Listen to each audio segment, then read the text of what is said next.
way too late to be putting on a 4-hour show on at 8 o'clock Eastern time, you guys. Like, so we're gonna go through this show. We're gonna go through the results. We may go through it real quick. Uh, Ladies and gentlemen, if you are watching us live, you can send in your chats, super chat. Hey, do we even have super chats down there? Can I they mean, give us super chats? I don't know. It says, "Welcome to live chat. Remember to guard your privacy and abide by the community guidelines." That's what it says.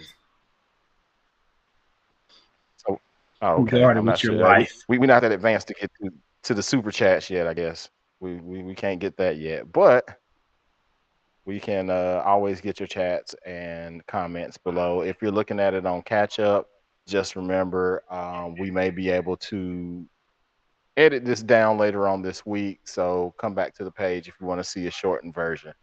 But I digress. Before we get started, what do you guys think of the show? Good show, just long. Man, it Over here, really boy. was. It was just, I mean, it got to a certain part we were talking about it, and then as I started realizing things, I was like, there ain't no way they can fit the rest of this in by 11 o'clock. Mm-hmm. Then came the witching hour, and I said, all right, I understand now. But yeah, there was a lot of stuff. I mean, it started off pretty hype, and then as the night drug on, I think people just was tired, and we'll probably cover just a little bit about that as we're talking about the stuff. But Yeah, I think so. We had a couple of we had one surprise, one that we kind of knew was coming, and they finally pulled the trigger on making it official. Um, Not really a letdown, but we'll get into that as we go through the show. So let's just hurry up and start with the buy-in. That was the free start of the show, the pre-show that was on YouTube. They went right into the action. The first match was Chris Statlander and Layla Hirsch, just trying to tie up a feud, triangle feud, I guess. Well, not really a triangle feud because it's Chris Statlander and Red Velvet, and they had this falling out with Layla Hirsch, who is gone completely heel. Uh, it's what I thought it would be. Um, a lot of technical wrestling from Layla Hirsch, a lot of strong moves from Chris Statlander. Over here, boy, me and you kind of watched that before. Uh, uh, I was about to call you Razorback. It's late, y'all. Look, all it is fours, late. Hey, The I'm with you. all We know, fours. man. yeah. It's this late before you got to come in. You came in on the main show and got to see it. So over here, boy, me and you watched that. What was there anything that really pointed out to you in that match? No, I mean I wouldn't say it was a throwaway match, but I don't really know, what to say about what really happened. There's a couple of moves that happened throughout it. Like I wouldn't say moves, but like they had like a forearm match back and forth there for a little bit, and then it kind of just went off the rails at that point. There was the one spot from the second rope that Chris Statlander had Layla Hirsch in like a electric chair drop, but it was inverted. It was forward, and she just dropped Layla Hirsch straight forward on her face from the second rope, which I thought was a really cool spot. But the match ended with the dastardly heel Layla Hirsch grabbing a part of the equipment, the ring. It was a turnbuckle link from the ring, and smacking Chris Statlander in the head with it, which ultimately helped her behind the ref's back, which ultimately helped her with the win. After the match was over, Red Velvet ran down a little bit too late. So I guess that their squabble will continue. That was Mm-hmm. that match. I didn't see all of Don Callis's promo. I know over here, boy, you've seen Don Callis come out there and he had a promo. What was he kind of covering? He was just talking about how the people, it wasn't worth the people to be able to see Kenny Omega because he came out there to Omega's music and everybody started getting kind of hype, and then he popped out there, and then, boo started, and then he was like, y'all thought you could see Omega? Well, he's not here, and, and what it was, and then that's what led JR to when he rolled up in there to say that he, he didn't want to see that dude. he had a little bit more choice words, but I'm gonna keep it PG. It's great. Don't go all rated R like your boy Xavier Woods. Oh yeah, Uh, no doubt. Yeah, exactly.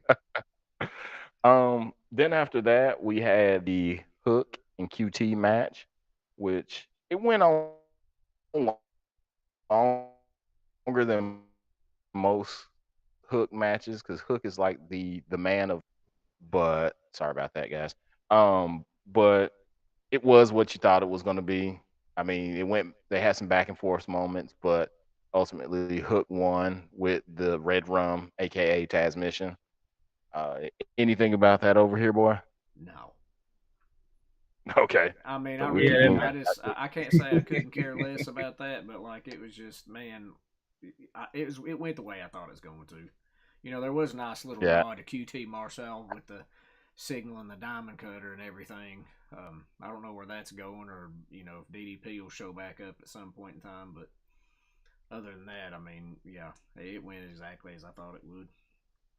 Well, he uses it. Like I know you guys don't necessarily watch Dark and Dark Elevation, but on Dark and Dark Elevation, he uses the Diamond Cutter as his finisher when he does have some jobbers that he beats, which is rare, but yeah. Maybe he'll have DDP come back. Then the last match on the pre-show on the buy-in was the House of Black versus Penta Oscuro or Penta Dark, uh, Pack, and then Eric, the returning Eric Redbeard, because you know he showed up during the tribute show for John Huber, and now he teamed up with uh, Penta and Pack while of course, Ray heals up from that arm injury that he had in that table match in that table spot. So, um, yeah, it. I mean, it was what it was. Again, it's a pre-show match, so it wasn't a whole lot of.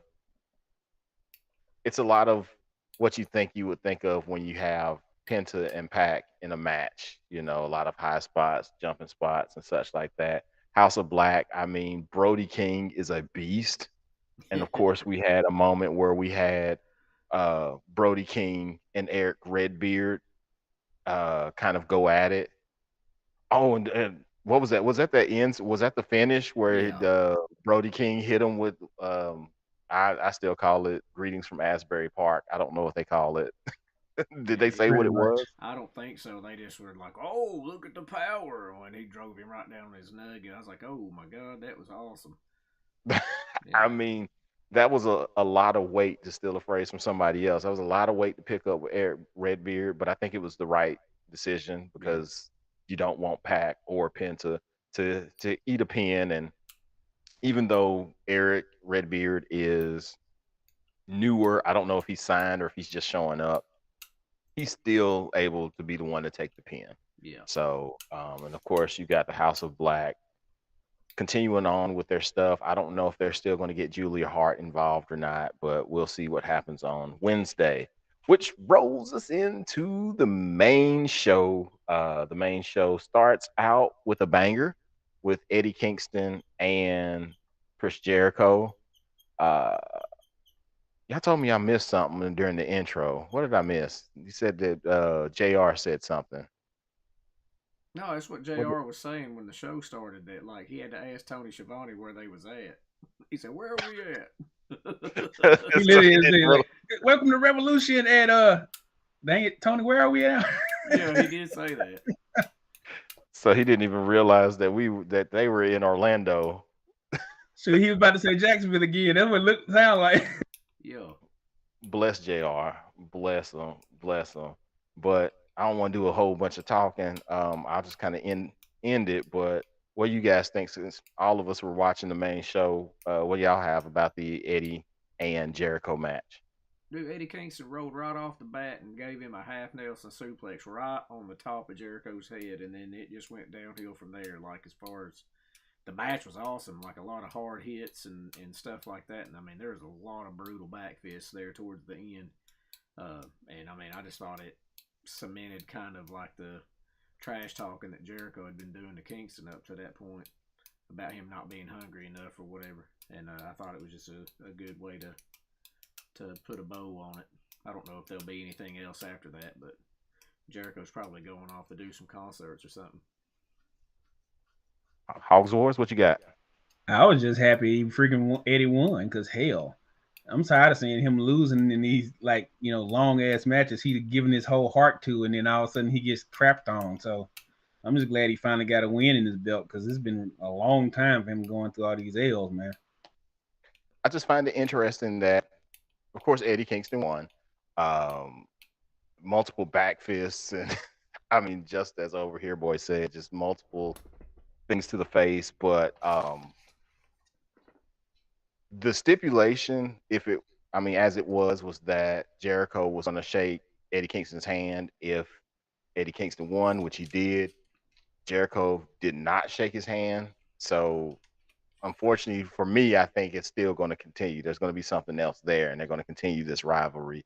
And they'll probably include Proud and Powerful with it as well, which I still hope that Proud and Powerful has the opportunity to fight for the tag titles because they've not been in the picture since they've been in AEW. So hopefully they can get that. But it was a really good match. The crowd was hot. The crowd was pretty much hot until like the last third of the show, because again, like we've all stated, a 4-hour show on a Sunday, after a certain point, people get a little burnt out. But uh, the next match, I think, was, for me, it was the match of the night. It was the triple threat tag team match for the tag team championships with Red Dragon, Jurassic Express, and the Young Bucks. And my God, it was a lot of flippy stuff, flips and dives, as you would expect with the Young Bucks, with Jurassic Express. Uh, I mean, it was a point where Jungle Boy was singled out and he was being volleyed between Red Dragon and between the Young Bucks, and of course they were working together until they didn't. Um, Hogs Wars. Do you have anything on this match? I was just impressed with really the stamina of Jurassic Express because those guys were literally everywhere. I mean, that I'm not a big Young Bucks fan because I really don't watch a lot of their stuff, but I got really impressed with the athleticism those guys have. There was a couple of times I know Matt almost leaped halfway across the darn ring trying to do simple stuff, and he wasn't even trying to. It just he just got that much springs in him. But overall, it was a great match because it kept me like trying to figure out what was going to happen the whole time, and that's rare in matches nowadays. Over Here Boy, anything to add? No, man, Jungle Boy did that. Was a shooting star press. Oh Oh my man, he God. did that shooting star press when Luchasaurus and Kyle O'Reilly were tied up together, and I mean, he just landed on top of him, and it was just amazing. I'm For those surprised who, at the end. Yeah, no, I was just going to set it up for those who didn't see the spot. Luchasaurus had Kyle O'Reilly in a guillotine, and no, Dragon Sleeper. Sorry, he had him in a Dragon Sleeper, and Jungle Boy went to the top rope and did a shooting star press onto Kyle O'Reilly while he was in that Dragon Sleeper and just landed it. I'm like you, I popped for that. I popped hard, huge for that. So yeah, but at the end of the day, the Jurassic Express retained. They did the, don't they call it the Jurassic Express, the move, the flipping power bomb from yeah. So Luchasaurus to Jungle Boy. now they did have. I will real quick. They Brandon Cutler had gave. I think it was Matt maybe gave him that Hmm. biofreeze spray, and Luchasaurus kicked it out of his hand, and that's what set that up where he backdropped him, and then Jungle Boy snatched him in that power bomb, and that was it. So it was a pretty clean finish at the end that could have went bad, I think. Right, and of course it set up Red Dragon, the tensions between Red Dragon and the Young Bucks, because they butted heads in between the match and stuff, trying to score the pin, well, from each other. So we'll just see where that develops, and of course who's who um, Adam Cole is going to pick. Is he going to pick his undisputed era, or is he going to pick the Young Bucks, Bullet Club, or whatnot? So, um, and then the hits kept coming. The next match was the Face of the Revolution, it just like the first part of this show just I think it really pulled a lot of the energy out of the crowd because you had these first three matches back to back on the main card, Eddie Kingston and Jericho, the triple threat tag team match, and then a ladder match right behind it. Just the crowd was just very hyped for this, but yeah, later on we'll talk about they kind of just died towards the end. It was just too much. But the face of the Revolution ladder match, you had Christian Cage, Will Hobbs, Ricky Starks, Keith Lee, Wardlow, and Orange Cassidy in this match to grab the brass ring or the Sonic the Hedgehog ring, as I like to call it, from the top of the Ring hanging ding. down from the rope, right? And to maintain all the Chaos Emeralds to save Mission Zone. I don't know. Um, um, yeah, man, it was a lot. There was a lot of stuff that went on. There was too much for me to really just take notes on. I don't know what kind of notes, but it was a lot to take notes on. Uh, I mean, Orange Cassidy was Orange Cassidy. You had your big meaty men slapping meats that got teased, at first, and then just Will Hobbs, Keith Lee, and Wardlow, just big meaty men slapping meats. Um, what do you guys have as far as notes over here, boy? Man, Ricky Starks did this spear where he dove through the A frame of the ladder, and it was amazing. And then also at the end, if one of you guys want to talk about it, he took a pretty nasty bump. So, I mean, to me, it was an entertaining match, and some of the stuff they did with the ladder, especially the part where Wardlow and Hobbs tore the ladder in half, I thought that's kind of cool too. So, yeah, man, I mean, they did the best they could with that kind of a match, I think. Hogs Wars. Man, that last powerbomb Wardlow gave that man. Ooh, Jesus, that was nasty. But We set it up for the those who are watching slash listening. What happened with that? well, right before that, he decided that him and after like over here boy said they went and destroyed ladders all of a sudden. Keith Lee and Hobbs all of a sudden got pushed into the table like they were just, lightweights, which made no sense. And then Wardlow gets in there and he's getting ready. He Starks it by himself, and both of them trying to go up the ladder.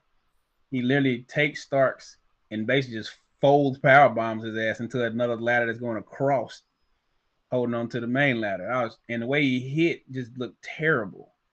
Now, granted, he sent a tweet later on talking about this ain't gonna stop me and all this kind of stuff. But Starks looked like he was defeated when that happened.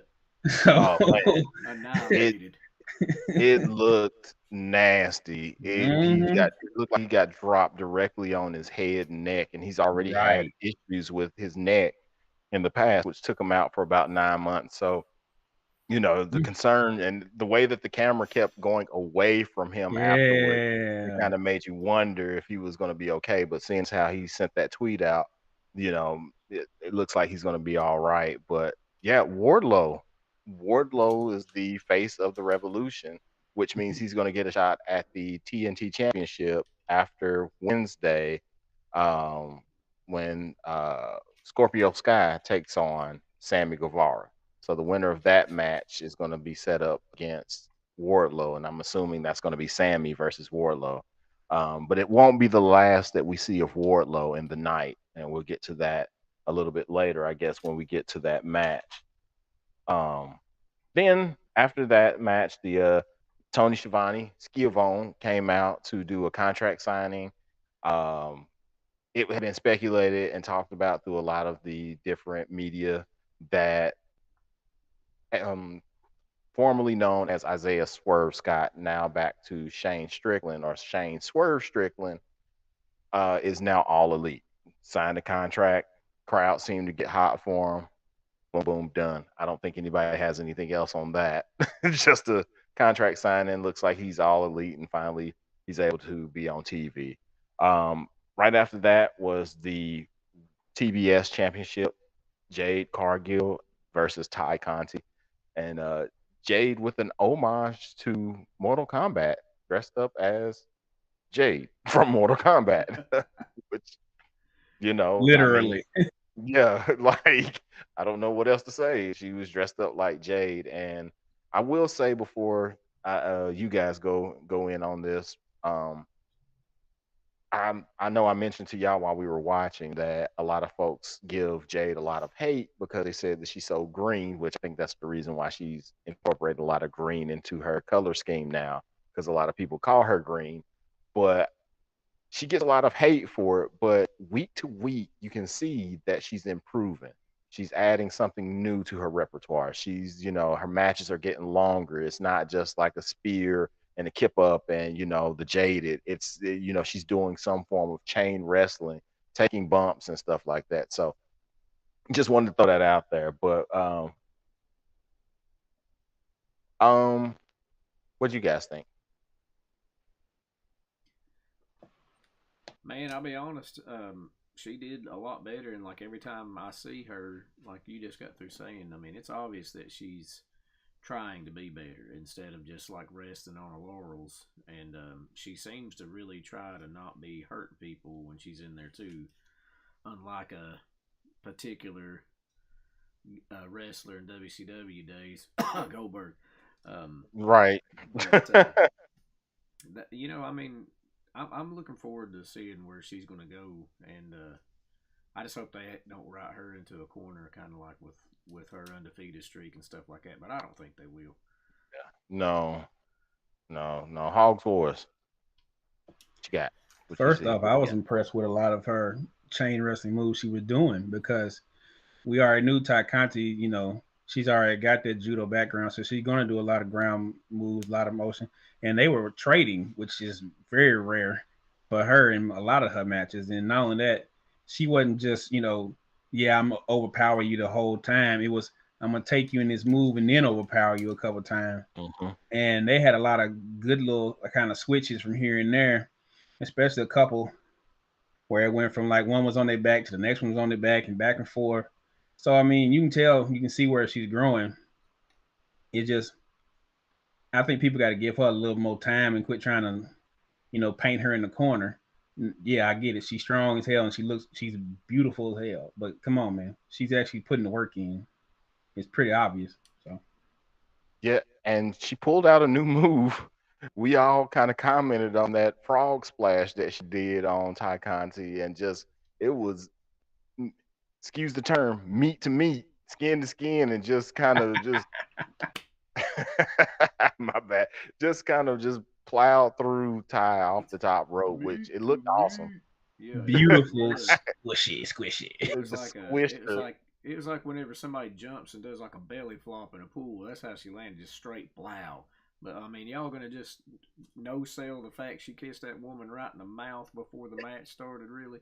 Hey, look, we were just gonna try to go past that for all the pervs that's out there, Yeah, gonna but move yeah. on. Hey, well now maybe y'all can buy that little pay per view. Let's go on. Now we moving on. We Yeah, done talked about it. this is true. You can go back and purchase that pay per view. I mean, it wasn't it was twice. One time initiated by Jade. Jade gave her a good kiss on the lips after the kiss on the forehead on Wednesday. Gave her a kiss on the lips to start the match, and then as it got to the conclusion, Ty ended up kissing Jade on the lips. So yeah, a lot of sensual. Anyway, we go past that. Yeah, moving on. Jade did retain after having Ty Conti on the top rope, pushed her into the RoboCam and getting her for Jaded, hit her with the Jaded.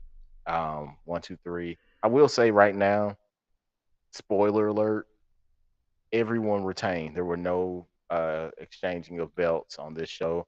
Everyone retained their belt, but still, and some of the matches were uh, predictable. You kind of predict the outcome, but still, it was enjoyable. But after that match, we had the CM Punk MJF dog collar match, and it was not for the weak at heart because there was a lot of blood that was shed. Like we seen on Wednesday that CM Punk was going to bleed. He already had a fresh open wound, so it was going to happen again, y'all. So, um, my God, MJF, of course, being MJF, the the music starts up for the match to start, and it sounds like CM Punk is going to come out first. It plays for a minute, no one comes out, and then MJF's music hits, and MJF comes out with the beautiful crushed velvet robe that he has with the fake Burberry on top. Um, That and velvet? then, yeah, right, this is beautiful. What is that velvet? And then CM Punk follows with his old ROH music and attire, and like those lovely marks that are out in the crowd were singing along and going crazy with it, while those who are more casual and just kind of, they're like, well, what's this? Like immediately, yeah. That's the deadpan out there, like, I don't know what this is. But it was awesome. And I mean, again, just like on Wednesday, he purposely wore white in order to contrast with the color that he was going to get later on. Just like Wednesday, he wore uh, Brian Danielson's shirt merchandise on Wednesday, that white T-shirt. So, um, just brutal, brutal, brutal, brutal match. It was what we thought it was going to be, with that chain. Like immediately, MJF like strikes with that chain like a whip against CM Punk's back, and you could just really see it where he hit him. Because like in the later on in the match, when CM Punk does it back to MJF just arches his back to kind of keep the hit from being real. It wasn't like that with CM Punk. CM Punk took the full brunt of that chain, and it left a big bruise on his back. But uh, over here, boy, what'd you think about the match? Man, it was pretty good to watch, to be honest. I mean, it was pretty bloody for what it was. I think MJF, he got color, but he didn't get color like Punk had color. I mean, Punk had that for real, cliche crimson mask. They went through out there, and there was a spot that I thought MJF was going to kill Punk when they was going to do an apron tombstone. But then, Hmm. as the match went through, they had hit a couple of knees, strikes and stuff like that. And then, MJF grabbed some thumbtacks and put them out there, and then it was just a back and forth thing on that until eventually, Punk took a superplex onto the tacks, and then, Kinda. yeah, it's ish. But he did put the go to sleep on MJF, and his ass was on the thing full straight, like straight up on them tacks. Even the ref got Yeah. down there. The ref said, "I got to do this count tack," and he said, "Oh, look at my hand." And he did. Yeah. So yeah, I it think there was. was one point, I don't mean to interrupt, but I think there was one point that I pointed out that, like, before, when they were doing the back and forth, kind of teasing the tax or whatnot, that CM Punk stepped right in the middle of the tax, so that when he gave a kick, a roundhouse kick to MJF, it had tax on his boot and Mm-hmm. stuck in there. So tax went flying everywhere across his head. And there was also over here, boy, a point where you thought the Pepsi plunge was about to Oh happen yeah, onto those tacks. yeah, that would have been it, dude. So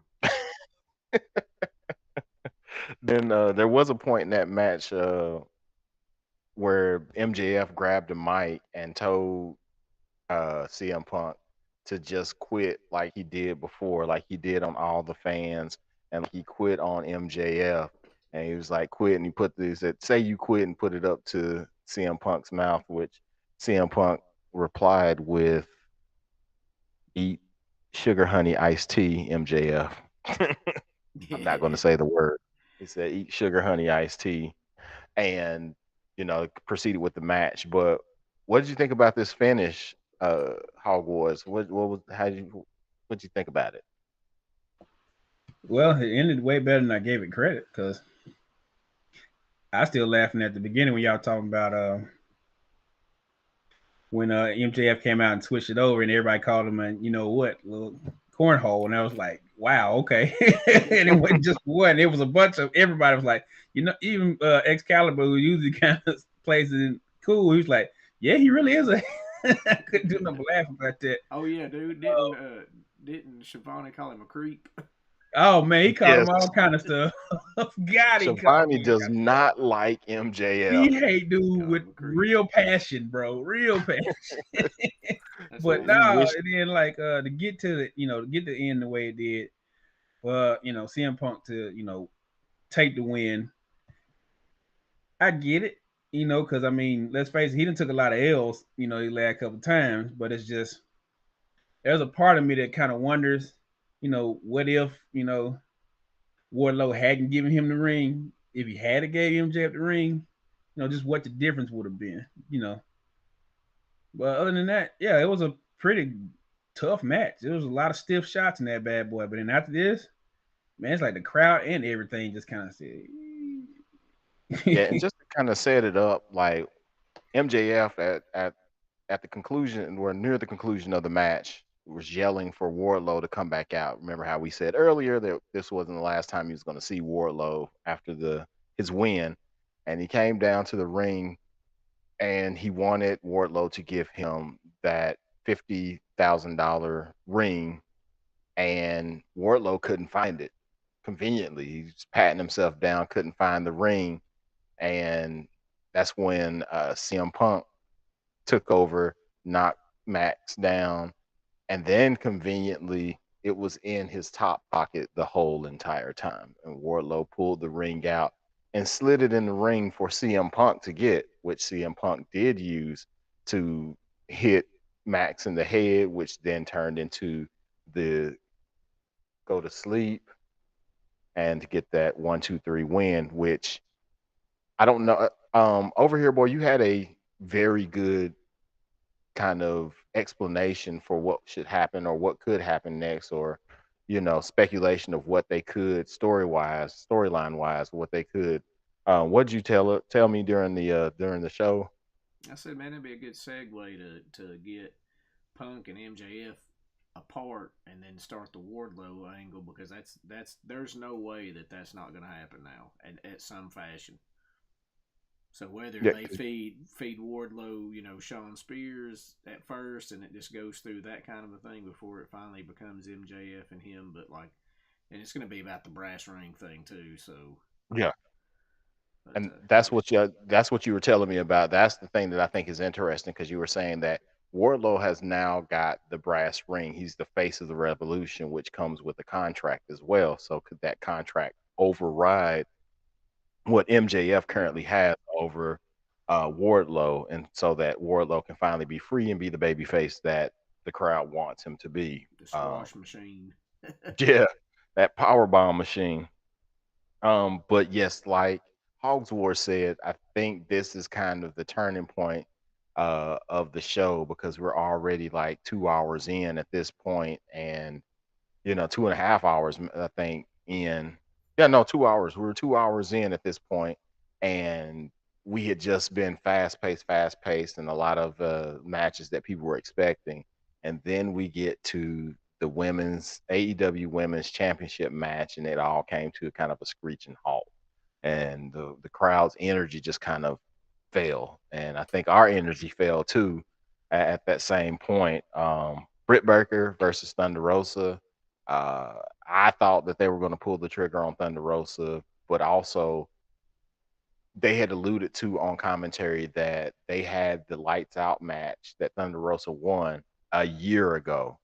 And I kind of told the guys, the bros, that they should have pulled the trigger a year ago on this match and making it a real championship match and had it done then. Because right now, there was just so much in between with Thunder Rosa and Mercedes Martinez, and what's going to happen between Britt Baker and Jamie Hayter, and that kind of stuff kind of muffed everything up, and then they just kind of put this back together, like, hey, let's rekindle this rivalry. So it was that, and then in my opinion, I think they were kind of muddling some of the moves as they were going through the match. It wasn't Yeah, botches, but it just wasn't fluid or clean. I don't know no, what you guys think. yeah, it's a pacing of it, man. It's like they would be doing stuff, and it would cause like you were saying, it to be kind of like choppy a little bit, and like I Hmm. said too, man, I don't know if they were just trying a little extra hard, because I mean the crowd was absolutely dead for this match, so. And it was brutal, and it's not to take anything away from them. And you're gonna have people No, say, "Well, because it was a women's match," and blah blah blah. Nothing to do with that, man. People were just fatigued at that point. They had seen all this stuff up to there, and then it's okay. You hit that peak, and then you start rolling downhill. So I think that's what happened. I mean, they did. Britt Baker did showcase the new women's title belt, which looks pretty good. It's clean, and they kind of moved away from that like Stardom old NWA style looking belt, and I like this belt pretty good. Yeah. And as far as the match goes, man, Way better. it's about what I expected. I mean, I'm kind of tired of seeing Rebel and Jamie Hayter, because I mean they're always involved in the matches, and it's just getting to the point. It's like, okay, like the people that's going against Britt Baker just do not have the numbers game, and it's always what usually ends up playing the role in the endings. So, but It was so overdone on this match tonight. It was yeah, just so much of interference, interference, interference, and it just kind of, and with what you already said about the crowd's fatigue and everything, it just really took away from a lot of the match. Hogs Wars, did you see anything different than what we've already talked about with that, or anything to add? Only that the reality is, this match didn't have to be that long. yeah, that's They true. tried to make Yeah, this match a 30-minute match, Yeah, didn't and do the it. yeah, way they wrestled with it should have been 15 at the most. Yeah, yeah, It's like I get what they trying to do. They trying to give everybody some time, and they trying to do the opposite of what WWE does. And you get 5 minutes and you just make it do. But some yeah, people don't need a goddamn 30-minute match, especially them when they, like you said, the crowd wasn't hot. Nobody really cared outside of Thunder Rosa coming out in a nice little outfit. And other than that, it just kept getting worse. And then you would think, oh, we got people coming in. It'll get some heat on her. In fact, it seemed like it with the opposite got heat on Thunder Rosa. yeah, yeah, So how you gonna go backwards? That's all I'm saying. yeah. It again. Britt Baker retained. There was a lot of, I don't want to say shenanigans, but there was a lot of interference going on between Jamie Hayter and Rebel on the outside, and it was just too much.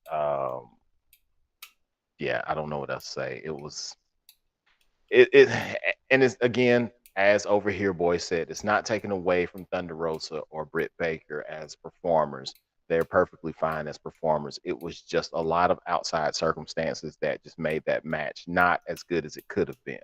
Um, and it wasn't just them, because it kind of flowed a little bit through the next match, which was, it picked up just a tinge, but it still felt a little bit different as far as the energy, which was the John Moxley Brian Danielson match, which they beat the holy hell out of each other.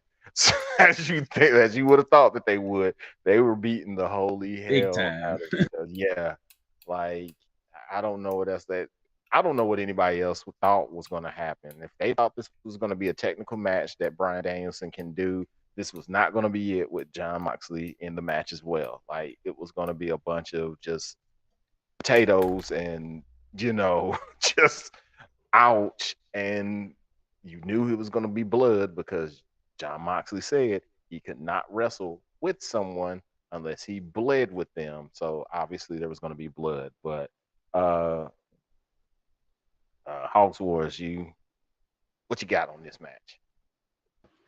All I know is they kicked the mess out of each other, literally. Because I swear to God, I know for a fact when the match was over with, Moxie was grabbing his guts every 2 seconds, and then I know there was a couple times when they were just, like you said, they was stiff as all get out to each other. Where he even looked at him like, "Dude, wait a minute, this ain't no Japanese match. You don't slow down." Because I know for a fact there were 2 times he was on the corner and he would take them kicks, and he was like, "Okay," and then he would hit him right in the neck almost. He was like, "Wait a minute, hold on." And the whole energy changed. You see, you like, oh, so you gonna lean outside the rope, and then like, oh my bad, I went too far that time.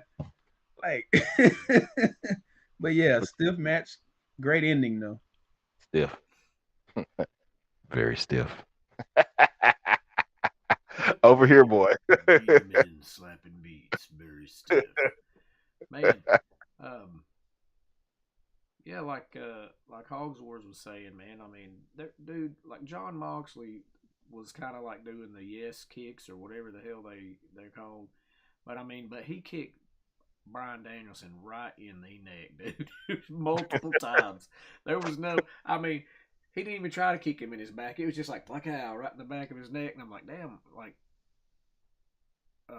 Bryan Danielson took a lot of like neck bumps, which I thought was a bold move, and then the finish was amazing. Like you know, Danielson had that triangle choke like he likes to use reflexes and does all that mess, and Moxley seemed like he was going to fade a couple of times, and finally he just like jackknifed over on top of him and ended up pinning him because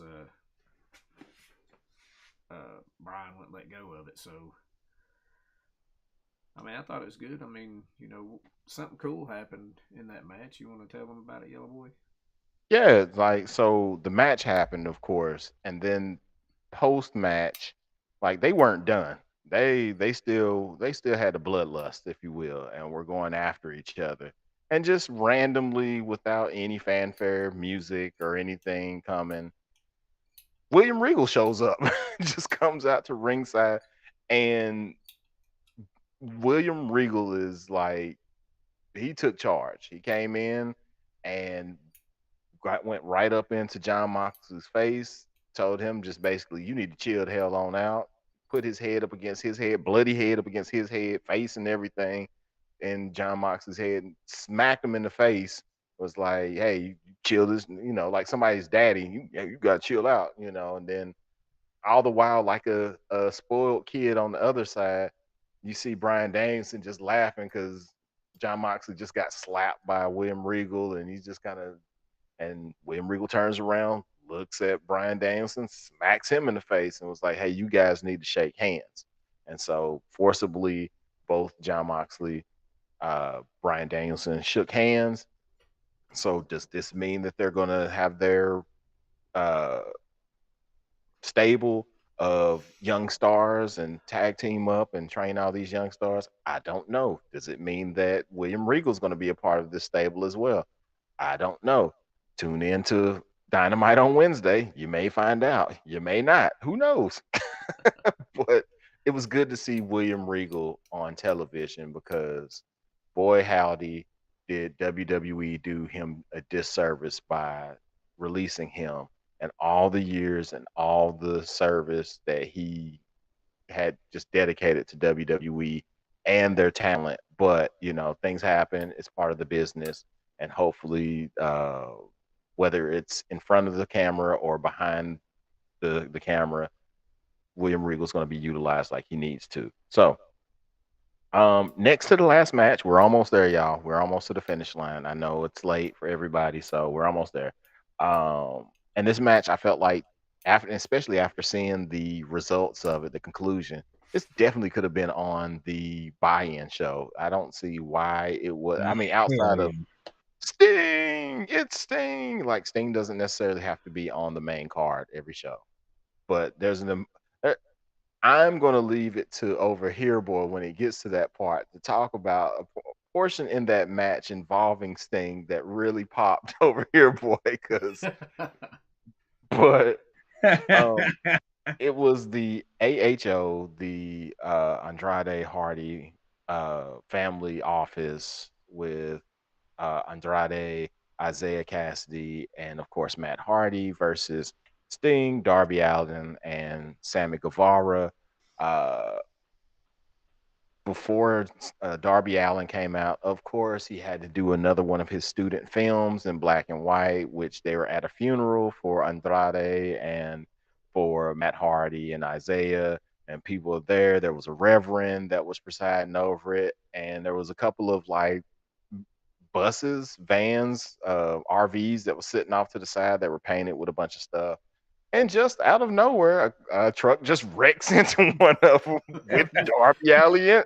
Like, wow, where'd that come from? Just comes out of nowhere, just smashes into one of them.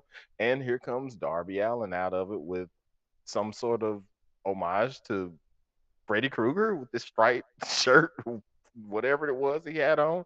And didn't he throttle the Reverend and push the Reverend out of the way? Yeah, he just jumped all over him. Like, why, dude? Why? He coughed and dropped him off the top of the car Yeah, after he said. Are you Yeah, the Reverend said, "Are you crazy?" And he just jumps off and just coughing drops his ass. And then Sting comes out of nowhere with a freaking blowtorch. It's like, what is this? It burns everything down. It's So showtime. yeah, and then Darby's music starts up, and he comes out like, yeah. So that's and of course it's a tornado trios match. Let's just put that in there so everybody, all the action can go all around the ring, which it did. It was a good little 15-minute match. 15, I think it went. And of course, throughout it, we got the AHFO, all of the AHFO, Butcher Blade, Mark Quinn comes out at one point. Just a lot of stuff going on all at once. But I'll leave it to you guys to tell the rest of the highlights in this in this match.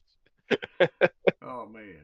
So who wants to take it? You want me Hey, to? all I want to talk about is the Spanish Fly because that shit was nuts. Yeah, go ahead. The other one, okay, I'm like, all right, we get this, but that, okay, I don't know what possessed Sammy Guevara to think, I do this in every match. I might as well do it off of goddamn speaker thing and then jump on the table. Yay, this sounds great. But that poor Isaiah, man, it's almost like you look in his face, almost like, we straight, we'll be good. This is straight. They said 2 tables in front of entrance. They jumped off the thing doing Spanish Fly, and I know for a fact that his head hit the second table, and the rest of him hit the first one. So I don't even know if he's still alive right now. While Sammy was just like sitting over him, like, man, we're gonna pray right now, man. It's gonna be all right. Yeah, And then the Sammy rest was of the match is just chaos until the part I want to let over here boy say, because that stuff was yeah, crazy. Sammy had to cradle Isaiah Cassidy's head because after that Spanish fly from off of the entrance scaffolding onto that table. Number one, that table didn't even break like it was supposed to. It looked like the legs just gave out and that was Right. it. It just laid flat. So you had Sammy's body weight on top of Isaiah's body weight that smacked onto that entrance ramp straight on top of a table. It didn't look it didn't look pleasant, but Isaiah was moving his hands and stuff like that around, so that's possibly a good sign. But we don't know, and I haven't checked Twitter yet to see if there's any aftermath with that. Yeah, he looked However, curled up later, but it still didn't look good. yeah, however, there was one spot in the match that's left that we left for Over Here Boy with one stain. Uh, Over Here Boy, tell us about that spot in the match.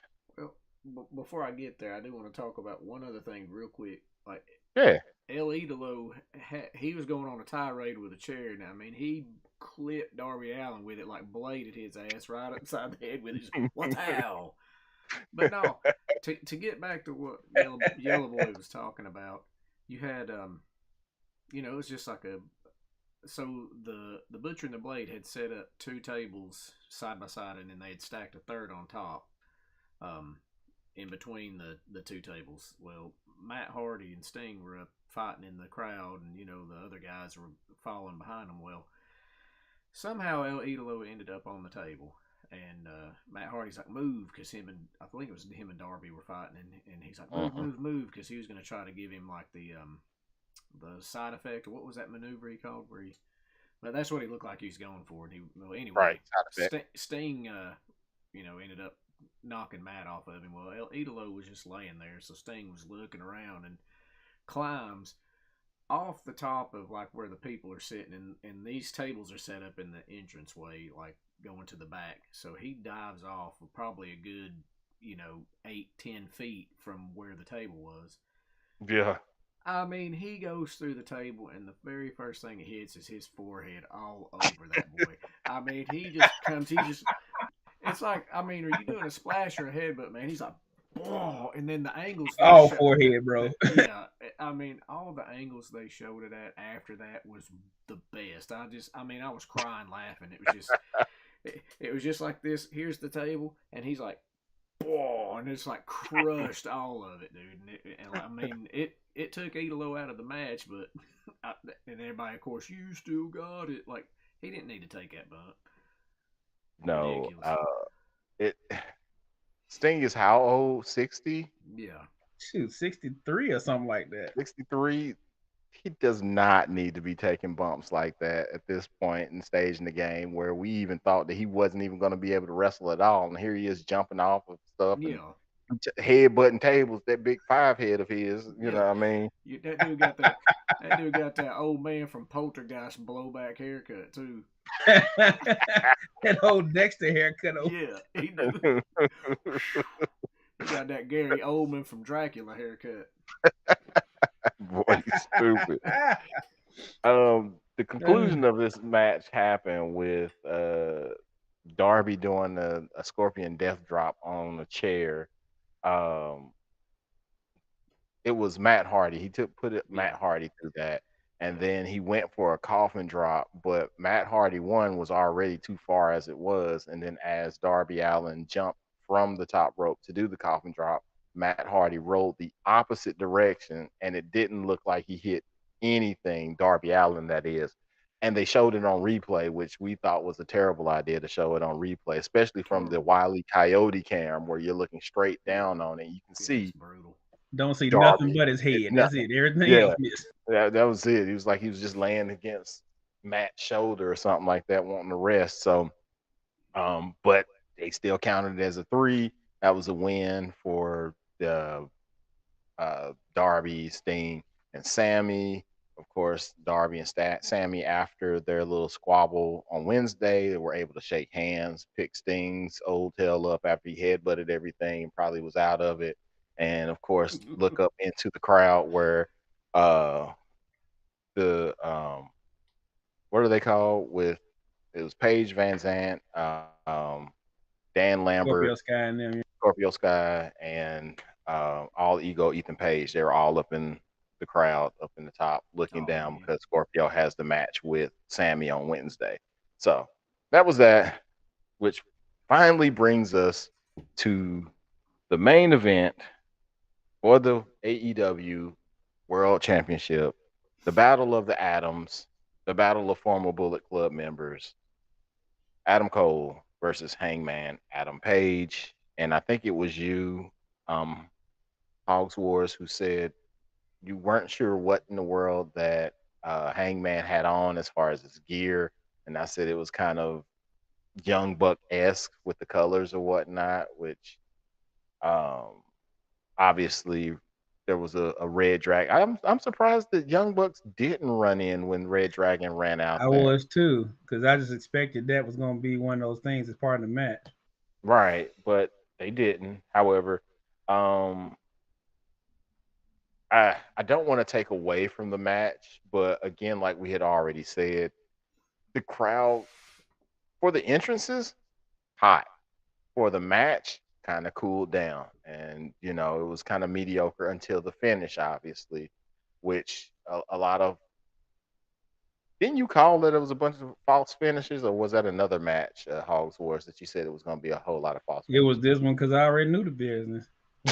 It's like, I mean, no offense to them, but everybody was happy when they came in. They were still kind of doing their little chants here and there. I don't know how you saying, "Go, let's go, Adam. Adam sucks." I still don't get that, but other than that, it was gonna happen the way it was because they were determined to make this match, the whole 30 minutes for some goddamn reason. I have no why. Still why. God bless those folks who have to work tomorrow morning. God bless us who have to work in the morning. Both of the two that's working early in the morning. And bless those who had to drive from the venue and go home and try to get their life together and go home. Anyway, um, it was a really good match though. All standing, really good match. Of course, like you said, Hogs Wars, lots of false finishes. Uh, I'm trying to think of just one moment that I can just picture out as far as the match. I mean, out of all of them, because I know there was a bunch of uh false tombstones. There was a lot of tombstones on the show tonight, but tombstones on the At outside. least There was five. right at one point it looked like there was going to be a tombstone, jumping tombstone to the from the apron to the floor, but it was just on the apron. Um, dead eyes, lots of dead eyes from Hangman, and yeah. Over here, boy. I feel like I'm talking too much. Over here, boy. What you got for me? Man, it was like you're saying. I mean, it's entertaining for what it was. I expected more of like a run in or some sort of association with Bullet Club or the Elite. Um, there were two Panorama Sunrises that were hit on Page, and like both of them just stuck him. Like he sold them like just like he died from them, especially the one to Hmm. the outside. And then there was that one time I was crying when Hangman Page went to do a springboard moonsault on Adam Cole in the ring, and he super kicked him in midair and just like blasted his head out, made him do a That was nasty. cartwheel. Oh yeah, Yeah. but then you know Adam Cole kept trying to get the boom on him. Hmm. What's that called? Yeah, and he couldn't hit it. And Boom. finally, Page just laid down the last time he tried to get it, so that would come back in after there was a scuffle with the Dark Order and Red Dragon. Once all that went down, um, Page, hit a buckshot lariat. Then he took his knee pad down and then hit the boom on Adam Cole. And at that time, Page was getting booed by the crowd. Yeah. So I was just like, is this like fixing to be a turn of some sort? But they seemed to be okay with the way it ended. So, which I think they. I Page think I'm attained. not to interrupt, but I think the reason why they started booing was because there was a moment where it was a little bit of retribution from Adam Page, where like from Wednesday they duct tape Adam or Red Dragon and Adam Cole duct tape Page to the ropes and made him watch the Dark Order get beat up. And now he was doing some retribution. He took his belt off and tied Adam Cole's hand to the ropes and started trying to just super kicking the hell out of him. Just gave him super kick after super kick after super kick. And then there was that one that you had talked about over here, boy, right before the finish, where he super kicked him finally. It looked like a tooth flew out of Adam Yeah, Cole's mouth, and then he gave him the boom and then the buckshot to finally beat him and retain.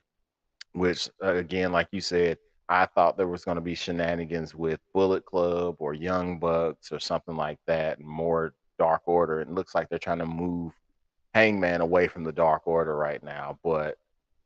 Like you said, the crowd kind of came back with the finish. It looked like they booed him because I guess they didn't like the fact that he tied him to the ropes. Whatever, it was retribution. It was a show. And we thought that there was going to be something to end off the show because it looked like it was lingering for a minute, but bottom third, they're out. So yeah. It was the that Brilliant was Boom. your yeah, that was your 2022 Revolution. All in all, it's a good show. I give it about a 4. I wish it would have been on at 6 Central Times, 7 Eastern.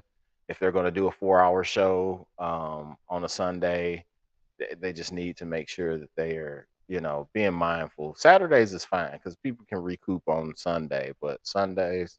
Mm. Final Yeah, thoughts from you guys. brutal. Brutal. Yeah, man. I mean, it was not a.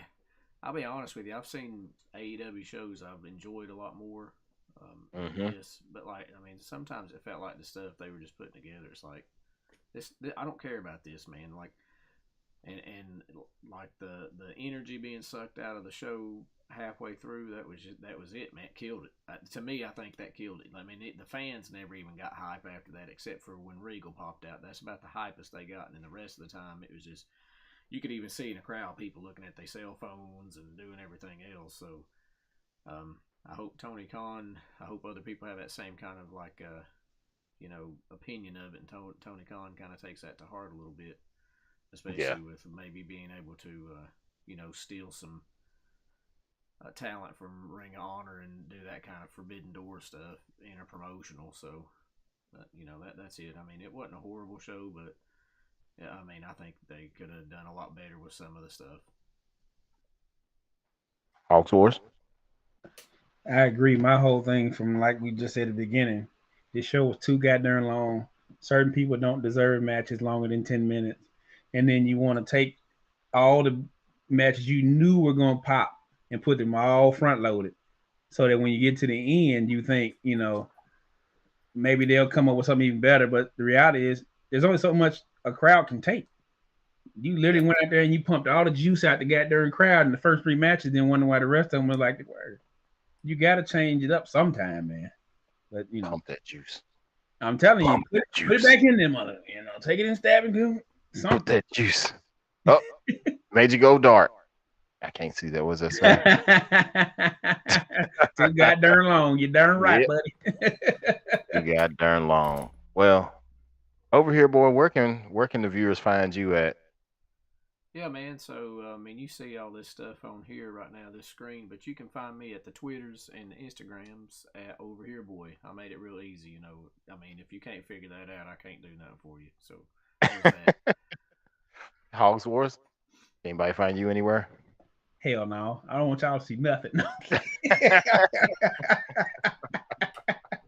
Nice. As long as you see me on here, we good. But I'm gonna start trying to do a couple little random shots or something here and there to add my own little flair to the situation because they do such a great job. I need to at least pull my weight on some other stuff, but that's about it. Cool. You can find me on Twitter, Badass Yellow Boy. That's BADAZZ_YELLABOI. You can catch all of us on the Instagram at bros_brews_and_botches. You're here on YouTube, find us here, and you can also find us on Twitch page. And we try to maybe once a month to play games involving all of you on Twitch, and you can find us at Bros, Brews, and A&D Botches on Twitch. Whew. Guys, we're tired, so if there's nothing else, we're gonna be out. Be out.